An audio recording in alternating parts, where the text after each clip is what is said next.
दूसरी जंग अजीम के बाद जब दुनिया दो हिस्सों में तकसीम थी, The world was split in two.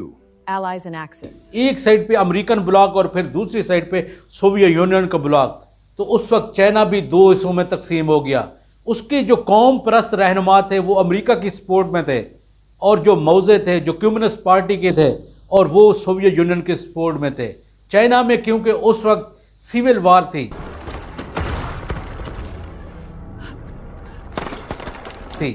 Civil वार के बाद 1949 का साल आता है जब मौजे ने पूरे चाइना के ऊपर कब्जा कर लिया, और ये वो लम्हा था जो सोवियत यूनियन के लिए किसी खुशी से कम नहीं था, क्योंकि उसको एशिया में अमेरिका के खिलाफ एक बहुत बड़ा मुल्क उसकी सपोर्ट में आ गया।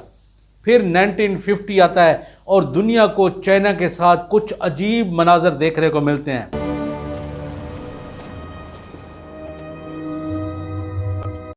जब मौजे रशिया के पहले दौरे पर जाता है और ये तवक्को रखता है कि रूस के लीडर जो जोसेफ स्टालिन है उसका भरपूर इस्तकबाल करेंगे, लेकिन दुनिया को उसके बरअक्स कुछ और देखने को मिला, और मौजे को वहाँ पे कई हफ्ते गेस्ट हाउस में उस जोसेफ स्टालिन से मिलने के लिए जना इंतज़ार करना पड़ा। क्योंकि उस वक्त अगर हम चाइना की पोजीशन को देखें तो चाइना ना सिर्फ एक गरीब मुल्क था बल्कि उसके साथ साथ ये मोहताज मुल्क भी था। काफ़ी मिन्नत समाजत के बाद इन दोनों लीडर को आपस में मुलाकात का मौका मिला।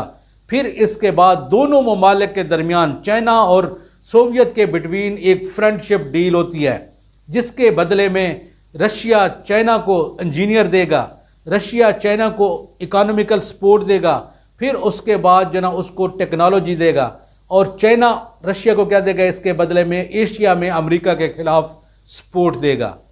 लेकिन बदकिस्मती से ये फ्रेंडशिप डील कुछ ज़्यादा अरसा नहीं चलती। 60 की दिहाई में अगर हम चले जाएं तो ये फ्रेंडशिप डील रूस और चाइना के दरमियान दुश्मनी में बदलना शुरू हो जाती है, और जहाँ तक नौबत पहुँचती है कि 1969 का जब साल आता है तो दोनों ममालिक के दरमियान एक हकीकी जंग होती है, और जिसमें काफ़ी सारे फौजी मारे जाते हैं। इस जंग के बाद चाइना को जो ना एहसास हुआ कि वो दोनों ममालिक, दो सुपर पावर अमेरिका और रशिया के साथ एक वक्त में नहीं लड़ सकता।